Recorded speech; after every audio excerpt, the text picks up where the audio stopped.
most powerful economy, the strongest army. We are science, health, and culture. We are creating a better world. We are discovering new worlds. We are education and sharing. The future is ours. We are the European, and together we are unstoppable.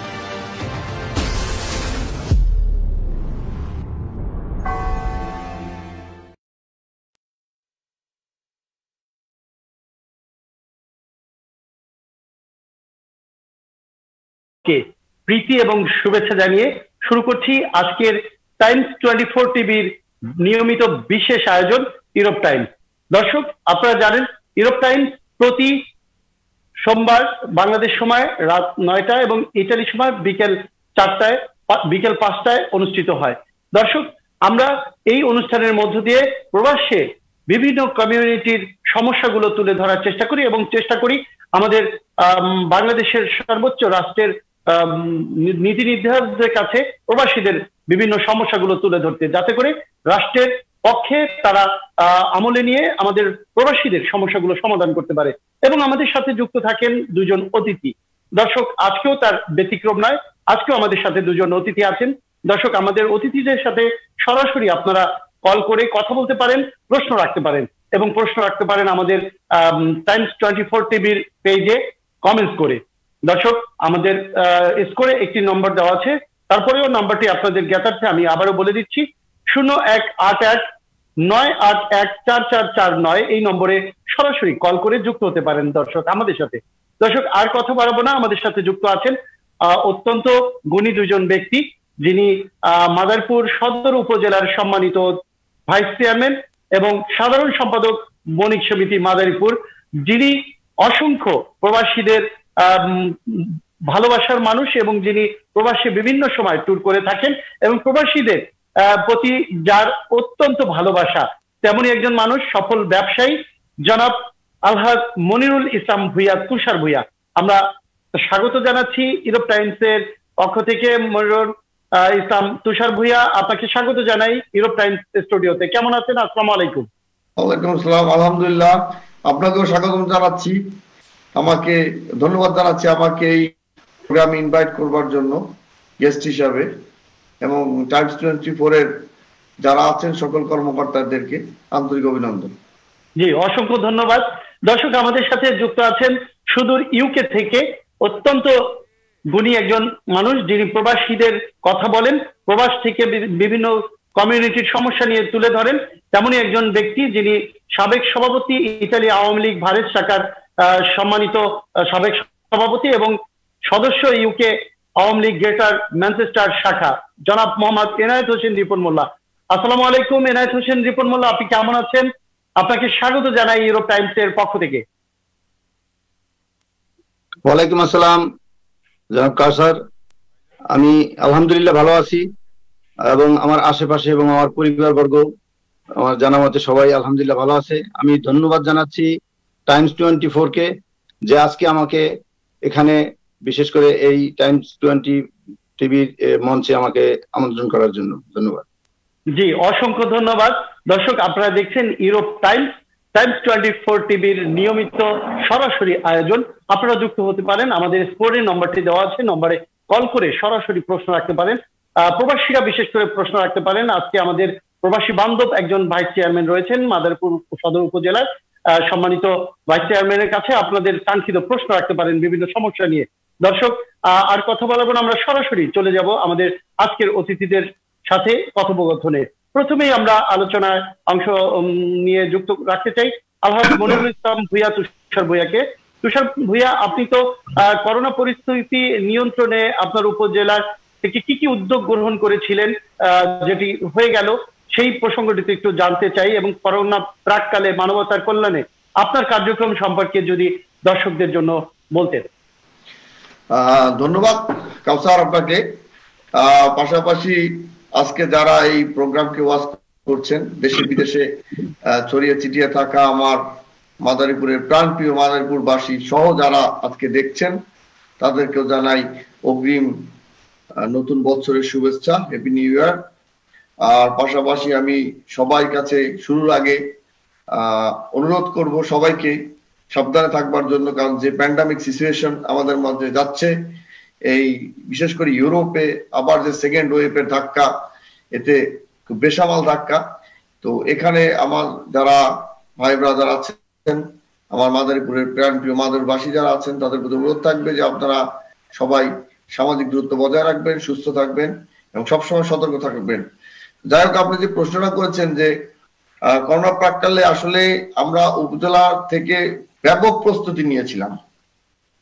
এই প্রস্তুতি প্রথম ধাপে ছিল যে আমরা একদম প্রথম ধাপে বাংলাদেশে করোনা শুরু হয়, ঠিক তখনই আমরা ইমিগ্রেশন থেকে যারা বিদেশিরা আসতে থাকেন, আমরা ইমিগ্রেশনের রিপোর্ট গুলা পেতাম যে মাদারীপুর সদর উপজেলায় কয়জন প্রবাসী ভাইয়েরা আমাদের দেশে এসেছেন, এবং আমরা তাদেরকে ফাইন্ড আউট করে প্রথমত তাদেরকে চেষ্টা করেছি তাদের কন্ট্যাক্টে যাওয়ার জন্য এবং তাদেরকে তাদের বাড়িতে অবস্থান করা এনশিওর করবার জন্য। এবং সবচেয়ে বেশি কাজ যেটা আমরা করেছি যে তারা বিদেশ থেকে আসার পরে প্রতিবেশীর দ্বারা তারা যাতে কোনোভাবে কোনো রকম আক্রান্ত না হয় বা কোনো কটু কথায় না হয়, কারণ ওই সময় জানেন যে বিদেশ থেকে যারা আসতো তাদের প্রতি স্থানীয় জনগণ ক্ষিপ্ত হয়ে যেত এবং এরকম অনেক দুর্ঘটনাটা ঘটেছে। তো এই জিনিসটা যাতে না ঘটে এই জিনিসটাকে আমরা প্রথমে এনশিওর করেছি, কারণ বিদেশে যারা থাকে মূলত তারা আমাদের রেমিটেন্স যোদ্ধা। মূলত বাংলাদেশের জিডিপির একটা বিশাল অংশ তাদের মাধ্যমে আমাদের কাছে আসে। বাংলাদেশের প্রচুর পরিমাণের অর্থ আমরা তাদের মাধ্যমে ফরেন রেমিটেন্স আমাদের কাছে আসে, যেটা আমাদের সরকারের অর্থনীতিকে ভিত মজবুত করে। সুতরাং তাদেরকে নিরাপত্তা দেওয়া আমাদের একটা নৈতিক দায়িত্ব।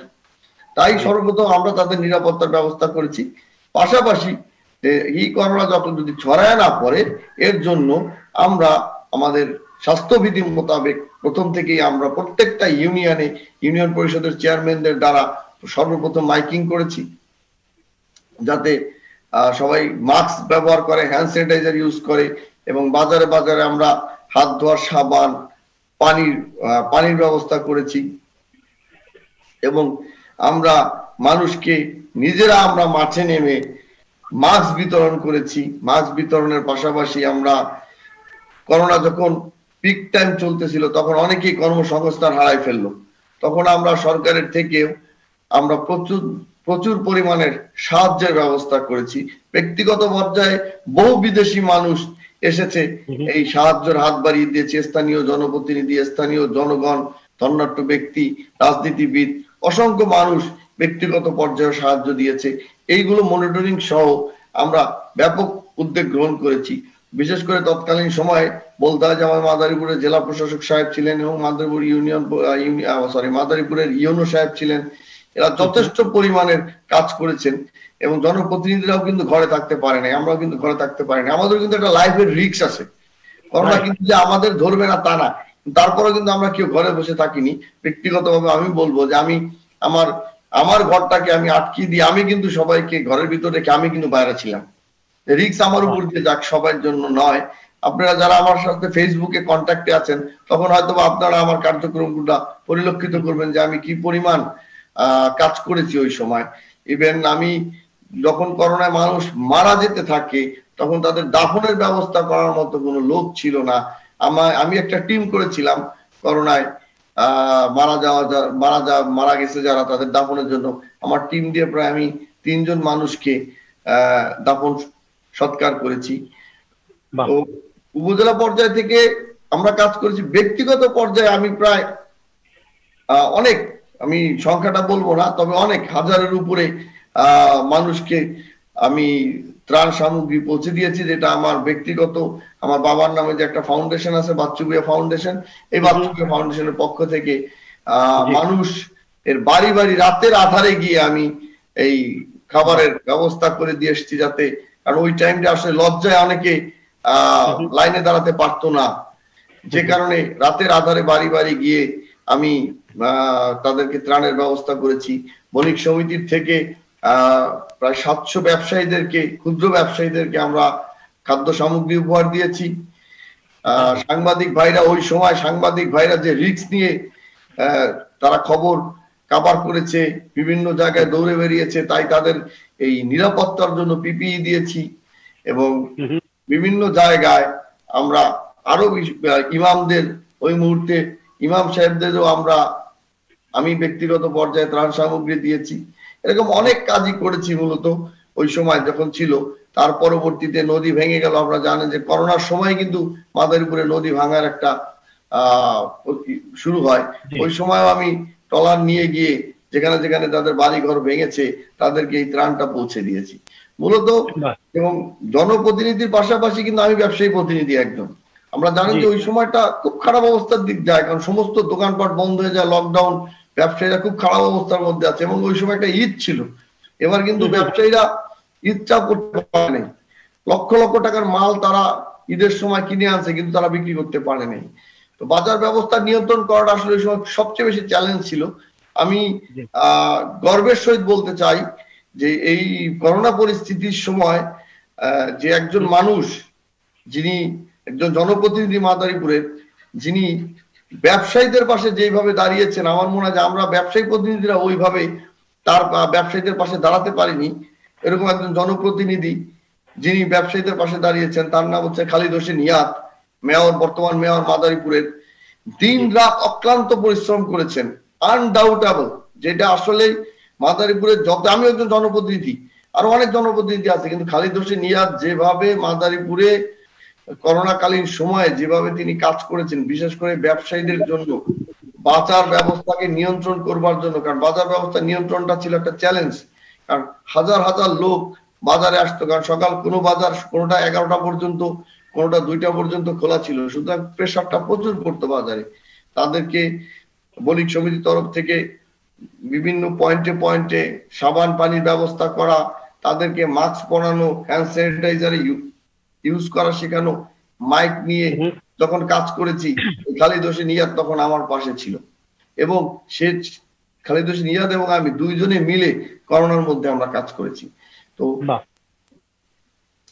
এটা আসলে নিজের দায়িত্ববোধ থেকে এই কাজগুলা করেছি আমরা আমাদের। জি, এইটাই আমরাও মনে করি যে এই দায়িত্ববোধটুকু সবাই যদি থাকে। আমরা দেখেছি যে এই করোনা পরিস্থিতিতে একদিকে আপনাদের মতো যারা জনপ্রতিনিধি রয়েছে তারা কিন্তু ঝাঁপিয়ে পড়েছে মানবতার সেবায়, আবার অপরদিকে আবার কিছু দুষ্কৃতিকারী জনপ্রতিনিধিদেরকেও দেখেছি যে তারা আবার তাদের গোলা ভরার জন্য ব্যস্ত রয়েছিলেন, সেগুলো আমরা দেখেছি। তবে সেগুলো কিন্তু জননেত্রী মাননীয় প্রধানমন্ত্রী শক্ত হাতে দমন করেছেন, সেটিও আমরা মিডিয়ার মাধ্যমে দেখতে পেরেছি।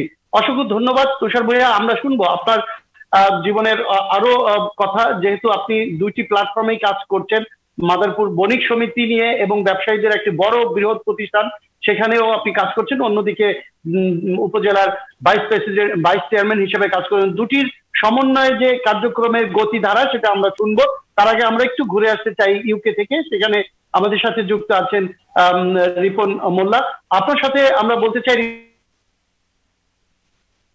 রিপন মোল্লা, আপনি তো করোনা প্যান্ডেমিককে একেবারে যেই ভয়াল অবস্থাটা হয়েছিল ইউরোপের, সেই সময় কিন্তু আপনি ইউরোপেই অবস্থান করছিলেন এবং আপনি সেই প্র্যাকটিক্যাল চিত্রটি দেখেছিলেন। সেই চিত্রটি একটু অভিজ্ঞতা শুনবো এবং সেই সময় আপনাদের যে ত্রাণ সামগ্রী বা উপহার সামগ্রী পৌঁছে দেওয়ার যে আগ্রহটা আমরা দেখেছিলাম, আমরা মিডিয়ার মাধ্যমে কিন্তু সেটিও দেখেছিলাম। তো সেই বিষয়টা যদি একটু তুলে ধরতেন যে মানবতার কল্যাণে তখনকার সিচুয়েশনটা।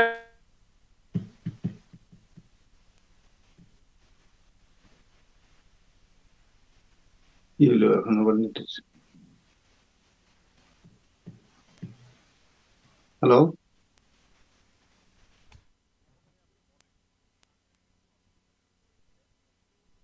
যাতে করে তাদের এই খাদ্য সংকট না হয়, সেই গল্পটাই আমরা শুনতে চাই যে আপনাদের কার্যক্রমটা। রিপন মোল্লা।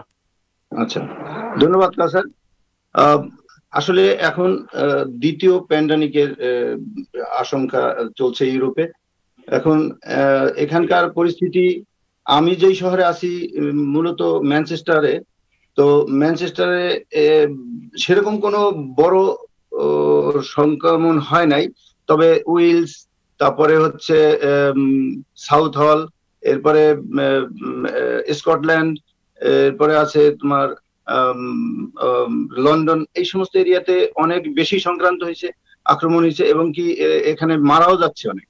তো সরকার নিজেও এখন হোম কোয়ারেন্টাইনে আছে আমাদের বরিস জনসন। এনিওয়ে, ইউরোপের ইতালি হচ্ছে দ্বিতীয় অবস্থানে রয়েছে সংক্রমণের দিক থেকে। তো আমাদের অলরেডি বরিস জনসন আগের যে প্যান্ডামিকের মুহূর্তে যে ভূমিকা রেখেছেন, আমি একজন সাধারণ এখানকার বাসিন্দা হিসেবে বলবো এরকম ভূমিকা অন্য কোনো সরকার নিয়েছে কিনা আমি জানি না। কারণ উনি ব্যবসায়িকদের প্রচুর পরিমাণে অর্থ দিয়েছেন তাদের ব্যবসা সচ্ছল রাখার জন্য, এবং কি যারা চাকরিজীবী, যারা শ্রমজীবী, তাদের 80% বেজ অর্থাৎ স্যালারি সরকার দেবে, আর 20% সে মালিকের থেকে পাচ্ছে। এইভাবে তাদেরকে সচ্ছল রাখার জন্য সরকার প্রচুর পরিমাণে সহযোগিতা করে যাচ্ছে অদ্যবধি। এবং কি এটা আগামী, বর্তমানে আমরা লকডাউনের মধ্যে আছি, বিশেষ করে আগামী 2রা ডিসেম্বর পর্যন্ত লকডাউন বর্ধিত বলবৎ আছে। পরিস্থিতি পরিধির উপরে ডিপেন্ড করবে এটাকে আবার বর্ধিত করবে কিনা। হয়তো বর্ধিত করবে, কিন্তু যদি বর্ধিত নাও করে তারপরও আমাদের অলরেডি বলা আছে যে আগামী 4 তারিখ পর্যন্ত, জানুয়ারির 4 তারিখ পর্যন্ত গভর্নমেন্ট তাদের সমস্ত স্যালারি, যারা কর্মজীবী আছে তাদের সমস্ত স্যালারি পে করবে, যেভাবে আগে দিয়েছে এখনো সেইভাবে দিচ্ছে। তো আমরা আল্লাহর রহমতে এখন পর্যন্ত সুস্থ আছি। আমাদের ম্যানচেস্টার এত বেশি আক্রান্ত হয় নাই। তো পাশে ওল্ডহাম রয়েছে, সেখানেও কিছু বাঙালি মারা গেছে এবং আমরা তাদেরকে দাফনের ব্যবস্থা করেছি, এখানেই করা হয়েছে। বেশিরভাগই দেশেও 2 জনকে পাঠানো হয়েছে এমবাসির মাধ্যমে। তো আমাদের এখানে কমিউনিটি, বাঙালি কমিউনিটি প্লাস আওয়ামী লীগের বড় সংগঠন রয়েছে, বিশেষ করে গ্রেটার ম্যানচেস্টারে অনেক আওয়ামী লীগের যারা সুন্দরভাবে কাজ করে যাচ্ছেন। তারা সার্বিক পরিস্থিতি যখন যেখানে যেটা প্রয়োজন, বিশেষ করে প্যান্ডেমিকের ক্ষেত্রে, বাঙালির ক্ষেত্রে, সেটা তারা করে যাচ্ছে। ধন্যবাদ। তবে এখন যে ইউকে তে আপনি বললেন যে লকডাউন চলছে, সেই লকডাউনটা কতটুক, মানে সকাল কয়টা থেকে কয়টা লকডাউন, নাকি সারাদিন ব্যাপী লকডাউন অবস্থা থাকে? না, সকাল থেকে 6টা পর্যন্ত, বিকাল 6টা পর্যন্ত লকডাউন বলবৎ আছে। তো বড় বড় মার্কেটগুলি 6টা পর্যন্ত বন্ধ, মানে খোলা থাকে। এরপর থেকে যেমন ছোট ছোট কিছু খাবারের দোকান রয়েছে, আর হচ্ছে টেকওয়ে রেস্টুরেন্ট, এগুলি ভিতরে এসে খেতে পারে না। তারা টেকওয়ে নিয়ে যাচ্ছে, বাইরে অর্ডার দিয়ে নিয়ে যাচ্ছে, বাসায় বসে খাচ্ছে 6টার পর থেকে। এটা হচ্ছে 10টা পর্যন্ত যেগুলি টেকওয়ে। কিন্তু রেস্টুরেন্ট তাও ভিতরে বসে খাবার সিস্টেম নাই, তারাও ওইভাবে অর্ডার নিচ্ছে এবং সে অর্ডার দিয়ে তাকে বাসায় পৌঁছে দেওয়ার ডেলিভারি সিস্টেম করে দিয়েছে। যার জন্য লকডাউন, আমরা ফুল লকডাউনের ভিতরে আছি, কিন্তু সোশ্যাল ডিস্টেন্স প্লাস মানুষের যে দূরত্ব পর্যায়ে সেগুলি করে যাচ্ছে সেই প্রথম থেকেই। এখানে মানুষ নিজেদেরকে সেফে রাখার জন্য, পরিবারকে সেফে রাখার জন্য অনেক সচেতন সবাই, এটা ঠিক। Thank you. জি, অসংখ্য ধন্যবাদ রিপন মোল্লা, আপনাকে। আমাদের সাথে যুক্ত থাকুন, আমরা আরো বিভিন্ন প্রসঙ্গ নিয়ে আপনার কাছে জানতে চাইবো, যে ওখানকার পরিস্থিতি এবং আপনার সাংগঠনিক কথা আমরা শুনবো। তারপরে আমরা এর আগে আবার একটু ঘুরে আসতে চাই মাদারপুরে, যেখানে যুক্ত আছেন আমাদের সাথে মাদারপুরের সম্মানিত উপজেলার ভাইস চেয়ারম্যান তুষার ভূঁইয়া। আপনাকে যদি আমরা একটি বিষয়ে গুরুত্ব সহকারে বলতে চাই, যে অসংখ্য প্রবাসী আছে আপনার নির্বাচনী এলাকায়, তো সেই নির্বাচনী এলাকার প্রবাসীদের সুরক্ষার জন্য আপনাদের পদক্ষেপ শুনতে চাই সেকেন্ড ওয়েভের জন্য, এবং বিভিন্ন সময় আপনাদের যে এলাকার প্রবাসীরা রয়েছে তারা কিন্তু বিভিন্ন সময় বিভিন্ন রকমের নির্যাতিত হয় এবং সম্পত্তি দখল কিংবা পারিবারিক সামাজিক নানানভাবে কিন্তু তারা জটিলতায় জড়িয়ে পড়ে, এবং এই বিষয়ে আপনার উদ্যোগগুলো আমরা শুনতে চাই। কারণ আপনি অসংখ্যবার দেশের বাইরে ঘোরেন এবং আপনি কিন্তু প্রবাসীদের সাথে একটা মারাত্মকভাবে বন্ধুসুলভ একটা আচরণ আপনার সাথে রয়েছে, এবং আপনার অনেক কাছের মানুষগুলো বহির্বিশ্বে আছে, আমরা সেটা জানি। তো এই বিষয়টা আপনি কিভাবে দেখছেন? আপনার মাইক অন করা। ধন্যবাদ কাউসার, শোনা যাচ্ছে? আসলে মূলত প্রবাসীরা হচ্ছে আমাদের মাদারীপুরের, বিশেষ করে মাদারীপুরের যে প্রবাসী ভাইয়েরা বিদেশে আছেন, প্রবাসী ভাইয়েরা আমাদের মাদারীপুরের প্রাণ। আমরা তাদেরকে আমাদের অন্তরস্থল থেকে তাদেরকে শ্রদ্ধা জানাই সব সময়, কারণ আসলে আপনি দেখবেন যে মাদারীপুরের ইকোনমিক্যাল কিন্তু কোনো রিসোর্স নাই আমাদের এই বিদেশে যে ভাই ব্রাদার আছেন তাদের ছাড়া। কারণ মূলত আমাদের তো এটা কোনো ইন্ডাস্ট্রিয়াল এরিয়া না, আমাদের ইকোনমিকের মূল সোর্সটাই হচ্ছে আমাদের বিদেশে যে ভাইরা কষ্ট করছেন তাদের কারণে আজকে মাদারীপুরের অর্থনীতিটাকে অনেক শক্তিশালী।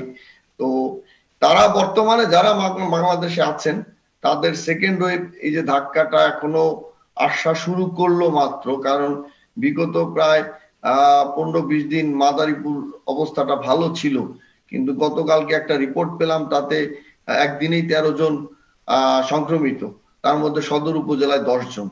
তো আমরা এই নিয়ে কথাবার্তা অলরেডি আমাদের একটা মিটিং হয়ে গেছে যে আমরা এখন সেকেন্ড ওয়েভ কিভাবে আমরা সামলাবো। তো সেকেন্ড ওয়েভ সামলানোর কারণে আপনি যদি ফেসবুকে দেখেন যে আমি গতকালকে একটা ইনিশিয়েটিভ নিজেই নিয়েছি ব্যক্তিগতভাবে, মস্তপুর ইউনিয়নের খোয়ের ভাঙ্গাতে আমি একটা মত বিনিময় করেছি এবং সেখানেও আমি যথেষ্ট গুরুত্ব সহকারে এই করোনা পরিস্থিতি সামলানোর ব্যাপারে তাদেরকে সাজেশন দিয়েছি, তাদের সামাজিক দূরত্বটা বজায় রাখে এবং সবাই যেন মাস্ক ব্যবহার করে। আসলে আমাদের দেশে এই করোনার কালীন সময়ে আসলে একটু ডিফিকাল্ট হয়ে যায় এই স্বাস্থ্যবিধিটা মানানো, কারণ আমরা আসলেই একটু মানে খোলাখুলি বলতে গেলে যে আমরা ধর্মভীরু মানুষ, আমরা আসলেই আল্লাহর উপরে বিশ্বাস করি এবং প্রত্যেকটা জায়গা থেকে একটা কথা আসে যে যাওয়ার হবে আল্লাহ মালিক, আসলে এরকম আসে। তো এইটার প্রতি শ্রদ্ধা রেখে আমরা সবসময় বোঝানোর চেষ্টা করি যে আল্লাহ রাব্বুল আলামিন আমাদেরকে বলছেন বিষ খেলে বিষ যে হজম হবে না, মারা যাবে, এটা তো আমরা জানি না, কিন্তু আল্লাহ রাব্বুল আলামিন তাআলা আমাদের বিষ খেতে বলেনি। তো আমরা এইভাবে বোঝানোর চেষ্টা করি মানুষকে, এবং এই সেকেন্ড ওয়েভ ধাক্কা যাতে আমরা সামলায় উঠতে পারি এর জন্য আমরা এখন থেকে শুরু করে দিয়েছি অলরেডি। আগামী সপ্তাহ থেকে আমাদের প্রত্যেকটা ইউনিয়ন লেভেলে মাইকিং হবে যাতে সামাজিক দূরত্ব বজায় থাকে, মানুষ যাতে মাস্ক পরে এবং হ্যান্ড স্যানিটাইজার ইউজ করে এবং যত বেশি সম্ভব ঘরের ভিতরে থাকার চেষ্টা করে, প্রয়োজন যাতে বের না হয়। আর বিদেশের যারা ভাই ব্রাদার আমাদের আছেন যারা বর্তমানে বাংলাদেশে আছেন তারা যেতে পারে না, আমাদের কাছে কিছু কন্ট্যাক্ট আছেন, আমরা 1-to-1 তাদের সাথে কন্ট্যাক্ট করার চেষ্টা করতেছি, তারা যাতে সতর্ক থাকে এবং যে কোনো সমস্যায় তারা যাতে আমাদের সাথে নক করে।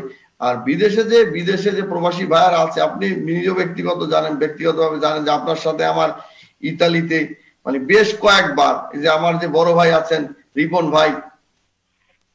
ভাইয়ের সাথে আমার বেশ কয়েকবার ইতালিতে দেখা হয়েছে।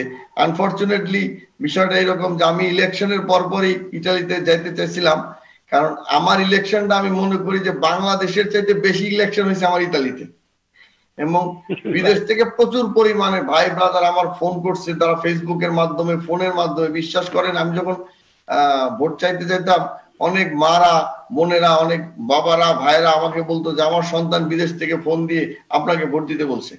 এবং মিলান, গালারাতে বা স্পেনে, মাদ্রিদে সব জায়গায় বসে এরা সন্ধ্যার সময় আমার ইলেকশনটা আসলেই খুব, এটা সঠিক কথা, এটা আমি নিজে প্রমাণ ফিল করছে। এবং এরা খুবই, আর আমি তো প্রায় প্রতি বছরই একবার অন্তত ইউরোপ ট্যুর করি, সে লন্ডন হয়, আমি ইউরোপে গেলে অন্তত 2-3টা দেশ আমি কাউন্ট করার চেষ্টা করি, ঘোরার চেষ্টা করি, যে আমার ভাই ব্রাদার যেখানে আছে আমি সময় দিই তাদেরকে যথেষ্ট আন্তরিকতার সহিত। আর এই জন্যই মানে দুঃখের বিষয় যেটা যে আমার ইলেকশনের পরে আমার আসার খুব ইচ্ছা ছিল, কিন্তু আমি মানে এই করোনার কারণে আমি আসলে যেতে পারলাম না। এই সেপ্টেম্বর মাসেও আমার ফ্যামিলি ট্যুর হওয়ার কথা ছিল ইতালিতে, লন্ডনে এবং ইউরোপে, কিন্তু আসলে করোনার কারণে আসতে পারলাম না।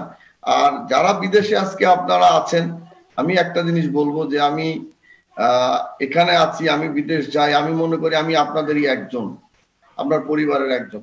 আমি জানি বিদেশে যারা থাকে তারা বাংলাদেশে অনেক সমস্যার সম্মুখীন হয় আসলে, যেমন একটা ব্যাংক অ্যাকাউন্টস, ন্যাশনাল আইডি বানানো, ভোটার ট্রান্সফার করা, তারপরে জমি জমা সংক্রান্ত অনেক সমস্যা থাকে, তাদের উপরে প্রেসার করে, জবরদখল হয়, তারা অনেক ভোগান্তিতে পড়ে, এবং বিশেষ করে জমি রেজিস্ট্রি করতে গেলে যে তারা কিছু অন্যায়ের শিকার হয়, এই বিষয়গুলো আছে। তো আমি আজকে এই অনলাইন ফোরামে এই একটা কথা বলতে চাই আপনাদের মাধ্যমে, যদি বিদেশি আমার কোনো ভাই বোন যেই আছেন, যদি কখনো কোনো সমস্যায় পড়েন আপনার নির্দ্বিধায় আমার সাথে যোগাযোগ করবেন। আমি সবসময় আপনাদের পাশে থাকবো, যাতে আপনাদের সমস্যাটা কম হয়, যাতে আপনাদের সমস্যা বিন আপনারা থাকতে পারেন আপনাদের মাদারি করে। আমি সর্বদা চেষ্টা করবো আপনাদের পাশে থাকবার জন্য, কারণ আমিও মনে করি যে বিদেশিদেরকে যদি আজকে যারা প্রবাসীরা দিন রাত কষ্ট করি, কারণ আমার নিজের চোখে দেখা বরফের ভিতর তারা মাইনাসের ভিতর তারা কাজ করে সেই অর্থনীতিটা বাংলাদেশে পাঠাচ্ছেন, সেটা আমাদের অর্থনীতিকে আরো শক্তিশালী করতেছে। তাই সুতরাং এটা আমাদের নৈতিক দায়িত্ব, নৈতিক কর্তব্য যে তাদের প্রতি পাশে দাঁড়ানো, তাদেরকে সাহায্য করা। আমি মনে করি না যে আমার কাছে আসতে হবে, আমার ফোন নাম্বার নিয়ে আপনারা ফোন করলে ইনশাল্লাহ আমি আপনাদের ঘর দরজায় পৌঁছে যাবো যে আপনার সমস্যাটা দেখার জন্য। এটা তো আমার দায়িত্ব, কারণ আমি জনপ্রতিনিধি, আপনাদের প্রতিনিধি। সুতরাং আপনাদেরকে আহ্বান জানাই, আপনারা আমাকে অবশ্যই আমাকে মনে রাখবেন এবং আমার কাছে আপনারা আপনাদের সুখ দুঃখের কথা বলবেন, আপনার ভাই মনে করে, সন্তান মনে করে।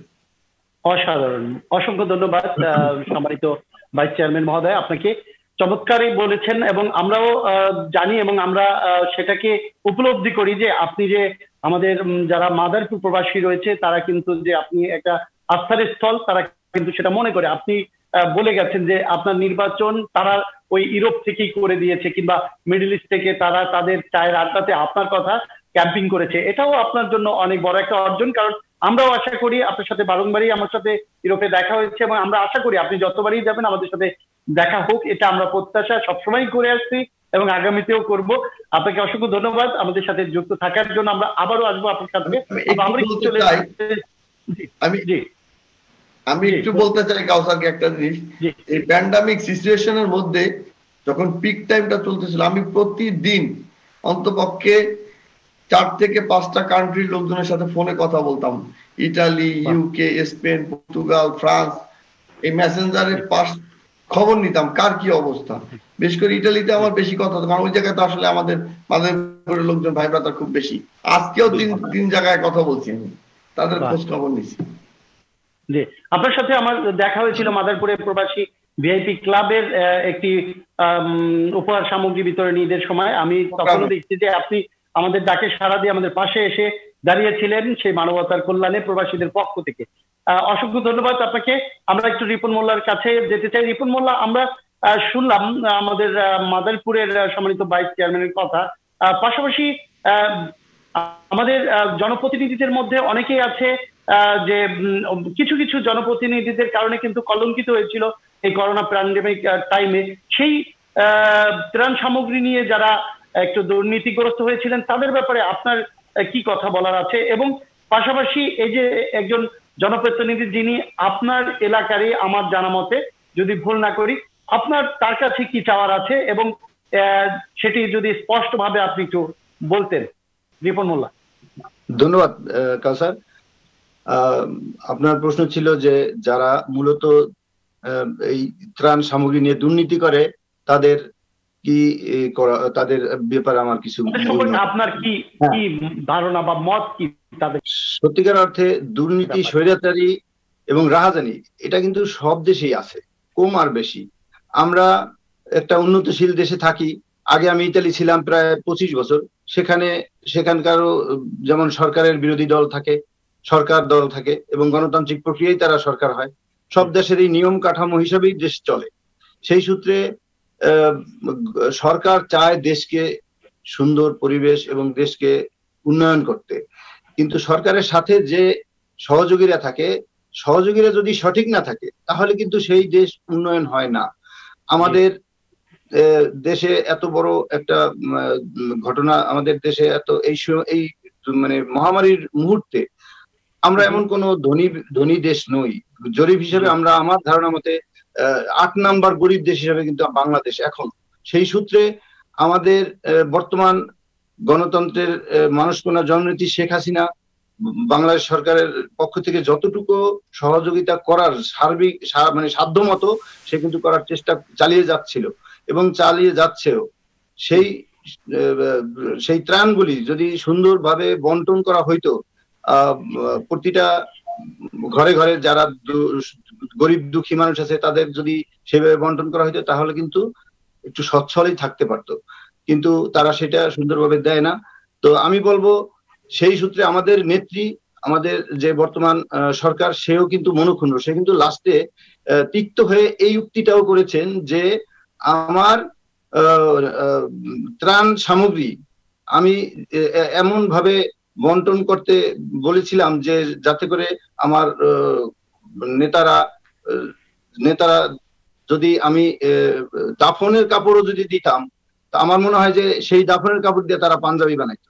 আমাদের মহানেত্রী এই কথা কিন্তু বলছে। তাহলে তার এত বড় একটা উক্তির পিছনে আমার কিন্তু আর কোনো উক্তি থাকে না। কারণ যারা এই মানে দুর্নীতি করে তারা কোনো মানুষের পর্যায়ে পড়ে না। বিশেষ করে এই গরিব দুঃখী মসজিদের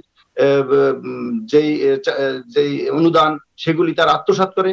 সেই সমস্ত মানুষ বা সেই সমস্ত নেতা কর্মীদের কোনো নেতা হওয়ারই যোগ্য নয়। তো আমাদের নেত্রী কথা হিসাবে আমার তো কোনো অন্য উক্তি থাকে না। জি, অসংখ্য ধন্যবাদ আপনাকে রিপন মোল্লা। আরেকটা প্রশ্ন ছিল আপনার আমাদের বর্তমান ভাইস চেয়ারম্যান জনাব তুষার ভূঁইয়ার সম্পর্কে। জনাব তুষার ভূঁইয়া আমার খুব পরিচিত একজন ব্যক্তিত্ব। বিশেষ করে আমাদের প্রাক্তন ওনার মরহুম বাবা সিরাজুল ইসলাম বাচ্চু সাহেব, উনি আমাদের এমপি ছিলেন। আমার একটা স্মৃতি আজ মনে পড়ছে কাউসার, আমি ব্যক্তিগতভাবে আমি বলতে চাই। আমি যখন দ্বাদশ শ্রেণীর ছিলাম, যখন ওনার বাবা এমপি ছিলেন মাদারীপুরের, তখন একবার 16ই ডিসেম্বরের সময় তো আমাদের নাজিমুদ্দিন কলেজে, সরকারি নাজিমুদ্দিন কলেজ ছিল, তখন কিন্তু ইউনিভার্সিটি অর্থাৎ বিশ্ববিদ্যালয় ছিল না।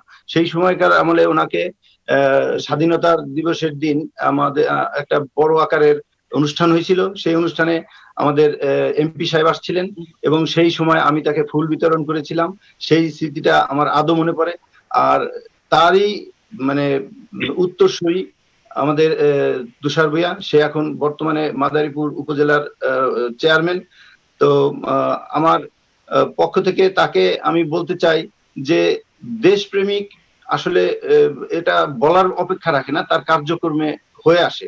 সে প্যান্ডামিকের সময় আমরা ফেসবুকেও দেখেছি, আমি দেশে তো ছিলাম না ওই মুহূর্তটায়, তো উনি ত্রাণ সামগ্রী থেকে শুরু করে তারপরে মানুষের সেপটিক এর যত প্রকারের ইনস্ট্রুমেন্টস, যত প্রকারের দ্রব্যাদি আছে সেগুলি কিন্তু বাসায় বাসায় পৌঁছে দিয়েছে। এবং সন্ধ্যার পরে কেউ ঘরে থাকবেন না, সেটা মাইকিং করে প্রত্যেকটা এলাকায় এলাকায় উনি যতটুকু প্রচার করছে। অবশ্য মেয়র সাহেব অনেক প্রচার করছে, সেটাও আমরা দেখেছি। তো ওনার কাছে আমার আরেকটাই অনুরোধ থাকবে যে আমরা বিদেশ থেকে যারা এখন যাচ্ছে, বিশেষ করে তাদেরকে কোয়ারেন্টাইনে থাকতে হয় 15 দিন, দেশের ইসে থাকতে হয়, কিন্তু এলাকার মানুষ তাদেরকে একটু অন্যরকম জানে যে ইউরোপে বোধহয় বেশি প্যান্ডেমিকটা বের হয়েছে, যার জন্য তাদের সাথে বেশি মেশামেশি করা যাবে না। তো সেই সূত্রে আমার মনে হয় এই ধারণাটা অনেকের ভুল। যেহেতু এখন একটা সিস্টেম করছে সরকার, যে ব্যক্তি ইউরোপের অথবা মিডল ইস্ট যেখান থেকে যাক না কেন, তার কিন্তু একটা সার্টিফিকেট লাগে, তার শরীরে কোনো অ্যান্টিবডি আছে কিনা বা সে কোনো সংক্রমণ আছে কিনা, সেই সার্টিফিকেট ছাড়া কিন্তু যাইতে পারে না। এই সচেতনতাটা আমাদের মানুষের ভিতরে আসা উচিত যে তার আসলে করোনা হয় নাই। সেই জন্য সবাইকে একটু যেন অন্তত বুঝানোর চেষ্টা করে যে না, এই বিদেশের থেকে আসলে এদের মানে এক ঘুরে করে দেওয়া যাবে না, বা তার সাথে কথা বলা যাবে না, তার কাছে দেওয়া যাবে না। এটা ভুল ধারণা, এটা একটু বুঝাবো। জি, আসলে এই অসংখ্য ধন্যবাদ, এটা চমৎকার একটি টপিক বলেছেন। তবে এই বিষয়টা প্রথম দিকে একটু ঝামেলা হয়ে গিয়েছিল, যে এখন কিন্তু এটা নিয়ে কেউ কাদা ছোড়াছড়ি করছে না, আমরা সেটা দেখছি। তবে তারপরেও আপনি যেহেতু বলেছেন, মাননীয় ভাইস চেয়ারম্যান মহোদয়কে আমরা বলে দিচ্ছি এই বিষয়টি দেখবার জন্য। আমরা কয়েকটি কমেন্টস নিতে চাচ্ছি। আতিউর রহমান শাহিন সুদূর স্পেন থেকে লিখেছেন, কংগ্রেচুলেশন, অভিনন্দন জানিয়েছেন। অ্যাডভোকেট মশিউর রহমান পারভেজ লিখেছেন, শুভকামনা সবসময়। এমডি সাইদ আল সাবা লাভ রিয়াক্ট দিয়েছেন। এছাড়াও অসংখ্য কমেন্টস এসেছে, আমরা সবগুলো কমেন্টস দিতে পারছি না। দর্শক আপনারা আমাদের সাথে যুক্ত থাকুন বেশি করে, কিন্তু আমরা সবাই কমেন্টস দিতে পারবো না, কারণ এত সময় হাতে আমাদের নেই, এই জন্য আমরা দুঃখ পোষণ করছি। আমরা কথা বলছিলাম রিপন মোল্লার সাথে।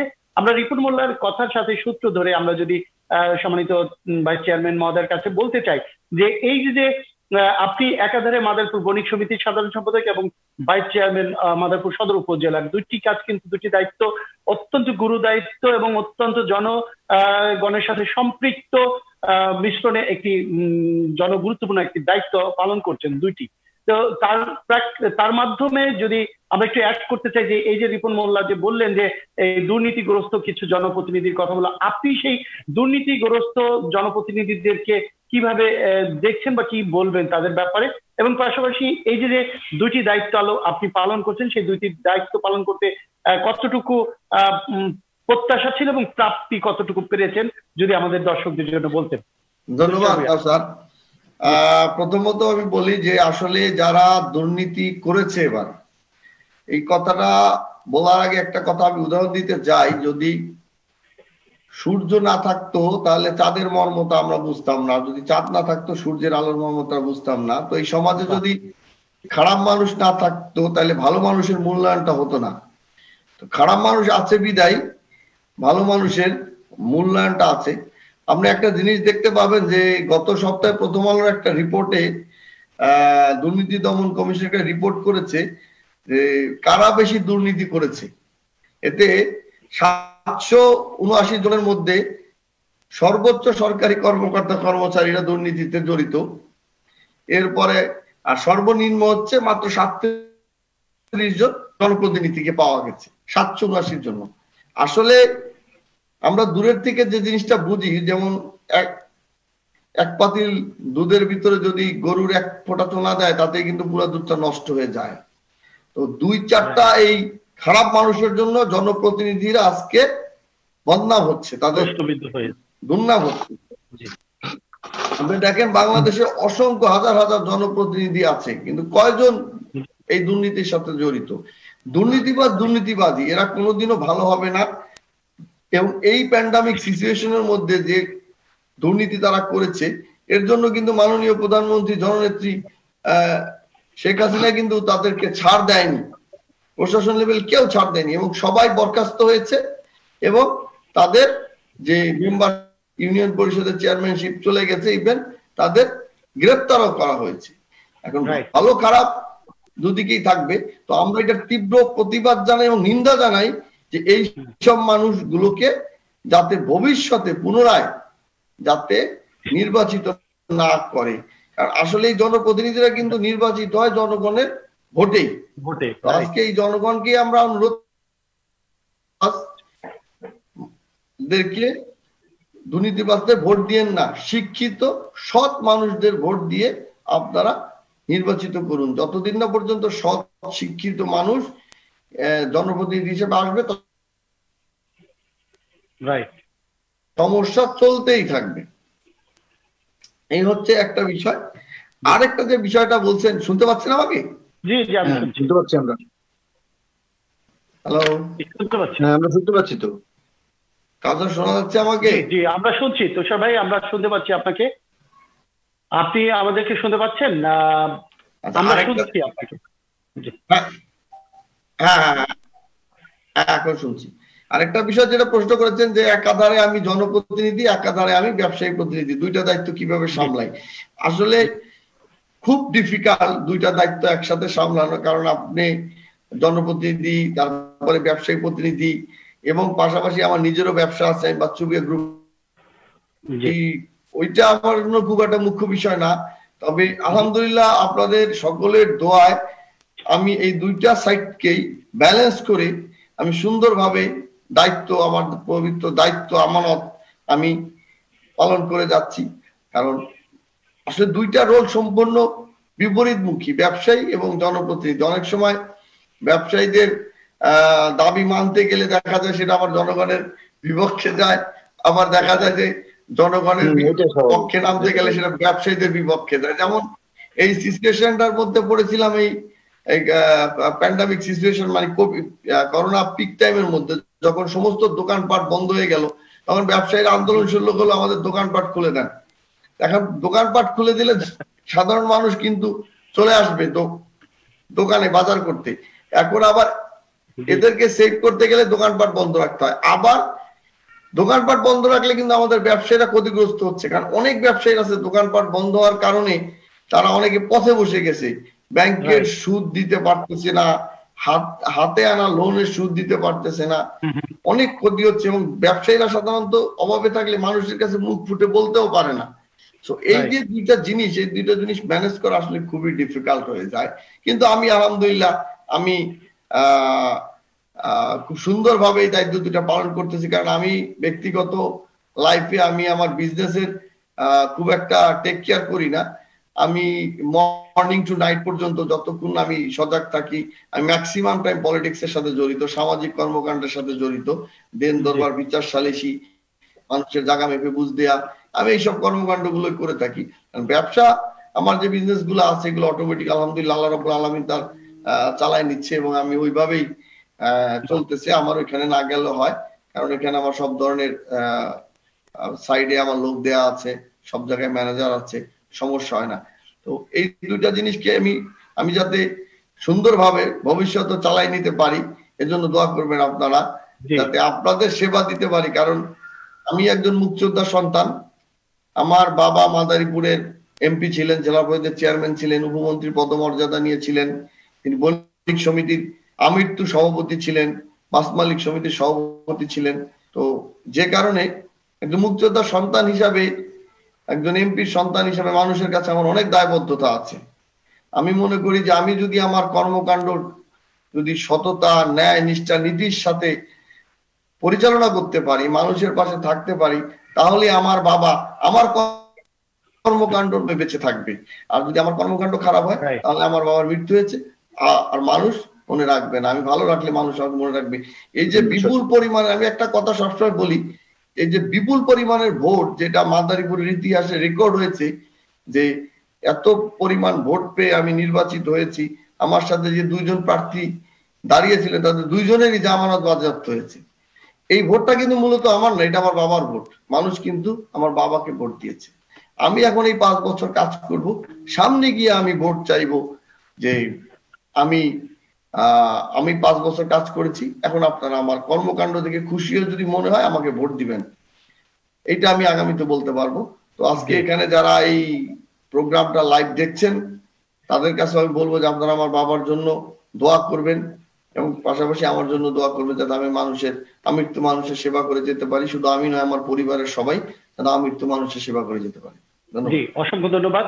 আমরা আসবো, আমরা প্রায় অনুষ্ঠানের শেষের দিকে চলে এসেছি। আমরা শুনবো আপনার শেষ বক্তব্য। তার আগে আবার একটু ইউকেতে চলে যেতে চাই। রিপন মোল্লা, আপনার কাছে আবার আসতে চাচ্ছি।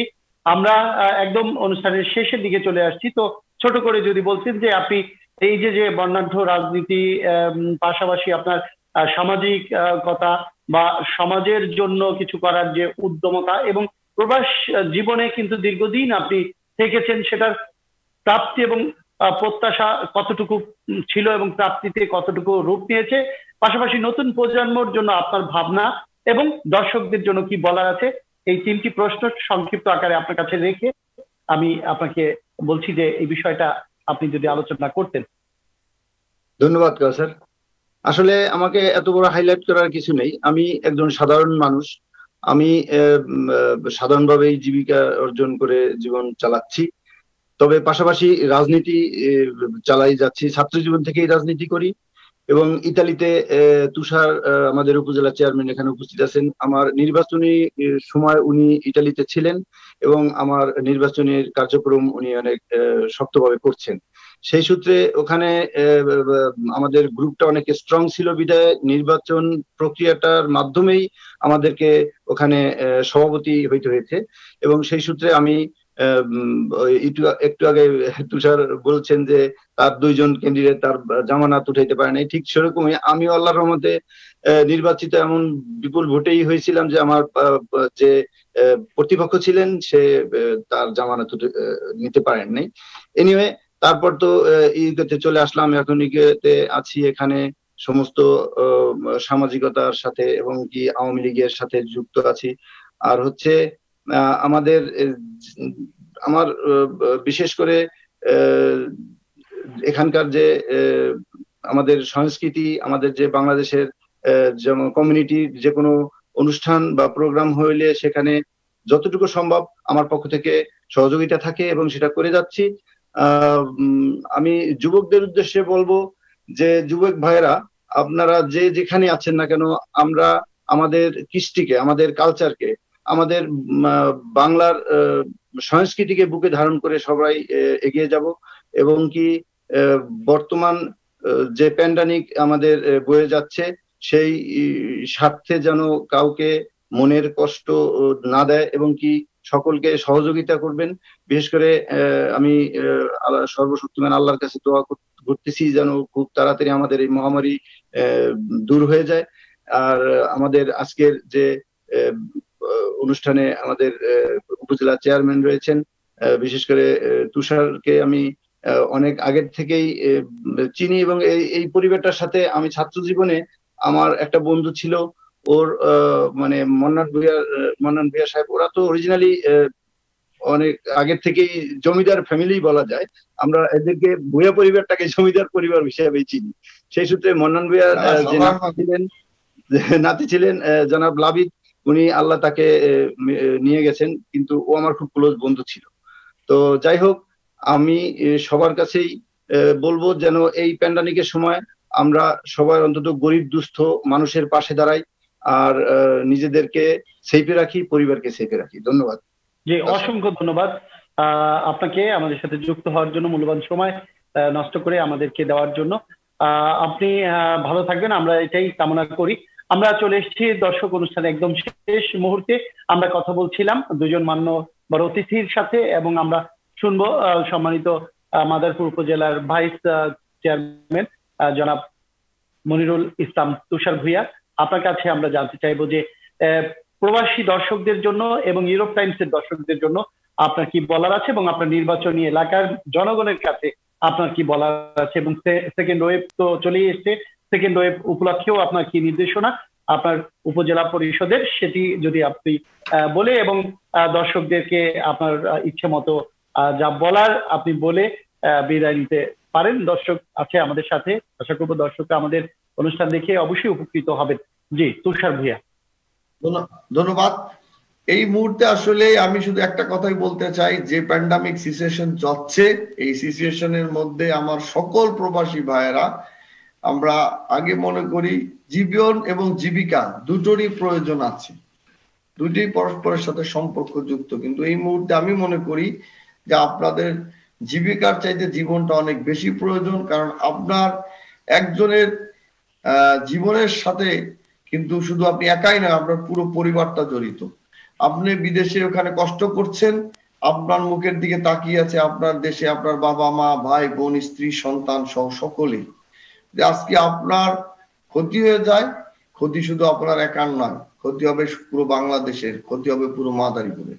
তাই এই পরিস্থিতিতে শুধু একটা কথাই বলবো আমার প্রবাসী ভাইদের উদ্দেশ্যে, যে এই মুহূর্তে জীবনের ঝুঁকি না নিয়ে, যতটা সম্ভব না করলেই নয় ততটা করবেন, আর যতটা সম্ভব নিরাপদ থাকবেন। সম্পূর্ণ স্বাস্থ্যবিধি ওয়ার্ল্ড হেলথ অর্গানাইজেশনের দেয়া যে স্বাস্থ্যবিধি গুলো আছে সেগুলো মেনে চলবেন। অপ্রয়োজনে ঘরের থেকে বের হবেন না। আপনারা আধা ঘন্টা 20 মিনিট পর পর আপনারা হাত ধোবেন, হ্যান্ড স্যানিটাইজার ইউজ করবেন, বিশেষ করে মাস্ক ম্যান্ডেটরি, এবং যত সম্ভব পারলে 15 দিনে একদিন বাজার করে ঘরে রাখেন, সপ্তাহে একদিন বাজার করে ঘরে রাখেন। কারণ আসলে ইউরোপে তো প্রচুর বাড়তেছে, প্রচুর আক্রান্ত হচ্ছে ইউরোপে। আমার সাথে আজকে লন্ডনেও কথা হলো, ইটালিতেও কথা হলো, পর্তুগালেও কথা হলো, প্রচুর পরিমাণে বাড়তেছে। তো এই সিচুয়েশনে আমাদের একটাই মাত্র কাজ, ঘরের ভিতর এখন আটকে থাকা ছাড়া আর কিছু করার নাই, আর আল্লাহর কাছে সাহায্য কামনা করা। কারণ আল্লাহ যদি এই মহামারী থেকে সাহায্য না করে তাহলে আর কেউ সাহায্য করার বেসিক্যালি নাই। কারণ এই কবে এর ভ্যাকসিন বের হবে এটা আল্লাহ মাহবুদই জানে। তো এই আবেদন রাখবো আপনাদের কাছে, এবং যারা ইউরোপ টাইমসের দর্শক আছেন, প্রবাসী ভাইয়ার আছেন, সকলের কাছে আন্তরিক অনুরোধ করব সবাই সাবধানে থাকবেন। আর সেকেন্ড ওয়েভে ঠিক সেই রকমই কাজ করতেছি যেটা আমরা প্রথম ওয়েভে কাজ করছিলাম, যে যেইভাবে স্বাস্থ্যবিধি মেনে যতটা সম্ভব ঘরের ভিতর মানুষকে আটকে রাখা। কারণ এখনো বাংলাদেশে ওরকম আকারে সেকেন্ড ওয়েভ শুরু হয়নি, আপনারা জানেন। যদি শুরু হয় তাহলে সরকার যে সিদ্ধান্ত নেবে, কারণ আমাদের দেশের যে বর্তমান প্রধানমন্ত্রী, মাননীয় প্রধানমন্ত্রী জননেত্রী শেখ হাসিনা অত্যন্ত বিচক্ষণ এবং উপযোগী সিদ্ধান্ত তিনি নিতে পারেন। তো সেই আশা রাখি সেই সরকারের সেই সিদ্ধান্ত অনুযায়ী আমাদের উপজেলা পরিষদ থেকে আমরা কাজ করব। আর আপনারা তো একটা জিনিস জানেন যে আসলে আমাদের দেশ অর্থনৈতিকভাবে এত শক্তিশালী না, ইচ্ছে করলেই যে আপনার বিদেশের মতো লকডাউন দিয়ে ঘরে বসে আমাদের খাওয়ার ব্যবস্থা করা সম্ভবপর নয়। এই জন্য আমরা উপরে আল্লাহর কাছে দোয়া করি যাতে আমাদের এই ধাক্কাটা না আসে এবং সারা পৃথিবী থেকে যেন এই মহামারীটা চলে যায়। আর টাইমস 24 সম্বন্ধে শুধু একটা কথা বলবো যে আপনারা যে এই জুম প্ল্যাটফর্মের মাধ্যমে যে এই প্রোগ্রামটা চালু করেছেন, শুরু করেছেন, এটা অত্যন্ত ভালো একটা ইনিশিয়েটিভ এবং এখানে আমাকে আজকে আমন্ত্রণ করেছেন। আমি আজকে দুটা কথা আমার প্রবাসী ভাইদের উদ্দেশ্যে বলতে পারলাম, আমার কাছে নিজের কাছে খুব গর্বিত মনে হচ্ছে। এবং আমি মনে করি এই 24 টাইমস এর কার্যক্রম দিন বা দিন উত্তরোত্তর বৃদ্ধি পাবে এবং ইনশাল্লাহ আমরা 24 এর সাথে থাকবো, তাদের কর্মকাণ্ড গুলো ওয়াচ করব। আর বিদেশি ভাইরা যারা আছেন আমি আপনাদের কাছে বলবো যে আপনারা বিদেশে এসে বাংলাদেশে মাদারীপুরে তথা মাদারীপুর ইনভেস্টমেন্ট করেন, কারণ আজকে পদ্মা সেতু হয়ে গেলে মাদারীপুর অর্থনৈতিক জোন হয়ে যাবে একটা, এবং পদ্মা সেতুটা মাদারীপুরের জন্য অনেক সফলতা বয়ে আনবে। সো আপনারাও বিদেশ থেকে বাংলাদেশে এসেন, আচ্ছা শুধু বাড়ি বড় বড় বাড়ি করেন না, কিছু প্রোডাকশনে ইন্ডাস্ট্রিতে ইনভেস্টমেন্ট করেন, বিনিয়োগ করেন, যাতে আমাদের দেশে কর্মসংস্থানের ব্যবস্থা হয়। আপনাদের পাশে আমরা আছি, কারণ আপনারা হচ্ছেন আমাদের দেশের মূল সম্পদ। আমরা অনেকে দেশে অনেকে গ্যাস পায়, তেল পায়, স্বর্ণের খনি পায়, আমরা মনে করি আজকে বিদেশে বসবাসরত যে আমার ভাইরা আছেন তারাই আমাদের জন্য সোনার খনি, হীরার খনি, তেলের খনি। এর চাইতে বড় পাওয়া আর আমাদের কি আছে? এরকম তেলের খনি, সোনার খনি, হীরার খনি যদি অন্য কোনো দেশে থাকতো তাহলে আমাদের দেশে যে পরিমাণ আছে এরকম অন্য দেশে থাকলে ওই দেশের মতো আমরাও ইনশাল্লাহ তেলের খনি, তেল পেলে যেটা হতো তা সোনা পেলে যেটা হতো তার চাইতে বেশি হবে আমাদের দেশ। আমাদের এই ভাইরা ইনশাল্লাহ আমাদের দেশকে সেই উন্নত রাষ্ট্রে পরিণত করবে, এই বিশ্বাস এবং আশাবাদ ব্যক্ত করছি আমি, এবং সবাইকে সুস্থ থাকবার জন্য, ভালো থাকার জন্য অনুরোধ জানাচ্ছি। জি, অসংখ্য ধন্যবাদ সম্মানিত ভাইস চেয়ারম্যান, আপনাকে চমৎকার করে বলেছেন আপনি যে আসলে প্রবাসীদেরকে এত সম্মানিত করে বলার জন্যই আসলে প্রবাসীরা হয়তো আপনাকে এত ভালোবাসে। আপনি ঠিকই বলেছেন। আর আপনি করোনার পরিস্থিতি নিয়ে যেটা বললেন আমরাও মনে করি, এবং স্বাস্থ্যবিধি সাথে সংশ্লিষ্ট যারা রয়েছেন তারা অনেকেই বলছেন যে ভ্যাকসিন যেহেতু বের হয় নাই, ভ্যাকসিন হচ্ছে মাস্ক পরা, সামাজিক দূরত্ব বজায় রাখা এবং ঘন ঘন হাত স্যানিটাইজার দিয়ে ধোয়া, এই তিনটা অপশন যারা ব্যবহার করবে এটাই হচ্ছে বড় অ্যান্টিভাইরাস, বা আমরা সেই জন্য সুরক্ষা হতে পারি। সঙ্গত কারণে দর্শকদেরকেও বলবো যে আপনারাও এইটি অবশ্যই ভ্যাকসিন হিসাবে মানবেন, মাস্ক পরবেন এবং সামাজিক দূরত্ব বজায় রাখবেন এবং বারবার হাত ধোবেন, তাহলেই কিন্তু আপনারা এই ভাইরাস থেকে এগিয়ে যেতে পারবেন বলে আমরা বিশ্বাস রাখি। সুপ্রিয় দর্শক, আপনাদের অসংখ্য ধন্যবাদ আমাদের সাথে। শেষে আরেকটা কথা বলতে চাই যে ইনশাআল্লাহ প্রবাসী ভাইদের উদ্দেশ্যে, সেটা হচ্ছে খুব শীঘ্রই ইনশাআল্লাহ আপনাদের সাথে আমার দেখা হবে। আসলে আমি খুব শীঘ্রই একবার ট্যুরে আসব, একটু পরিস্থিতি স্বাভাবিক হলেই আমার ইলেকশন পরবর্তী আমার ভাইদের সাথে মত বিনিময় করা, শুভেচ্ছা বিনিময় করার জন্য খুব শীঘ্রই আপনাদের মাঝে আসবো ইনশাআল্লাহ। ঠিক আছে, আমরা অপেক্ষায় থাকলাম, তুমি আসো, ভাইস চেয়ারম্যান আমরা অপেক্ষায় থাকলাম, তুমি আমাদের কাছে আসো, আমরা তোমাকে সাধুবাদ জানাচ্ছি। তুমি কবে আসবে জানাবো। Thank you. না হ্যাঁ, ম্যানচেস্টার আসবো এবারে ইনশাআল্লাহ, আমরা অপেক্ষায় থাকলাম। জি, আমরাও স্বাগত জানাই আপনাকে। ইউরোপ জুড়ে আপনি আসেন, বিগত দিনেও যেভাবে এসেছিলেন, আবার নির্বাচনের পরে আসা হয়নি, এবার আসলে আপনাকে আমরা সাদরে গ্রহণ করব, শ্রদ্ধা করে গ্রহণ করবো, এমনটি আমরা প্রত্যাশা রেখে আজকের অনুষ্ঠান থেকে বিদায় নিব।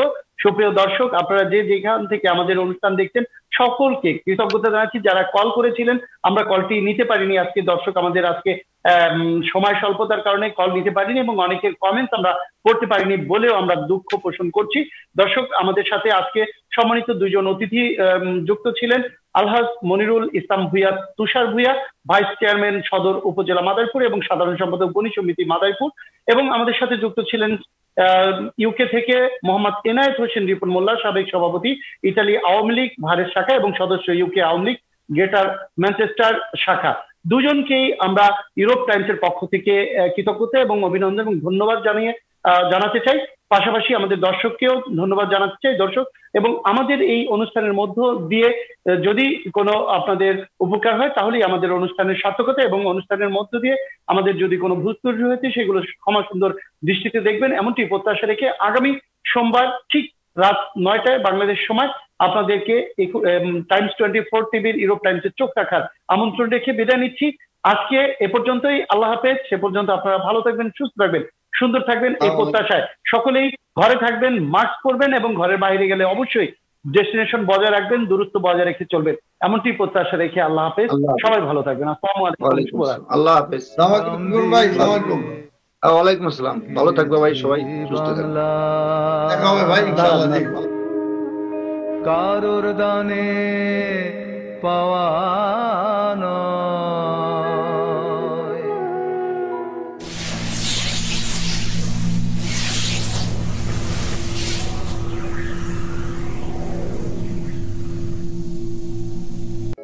দম দি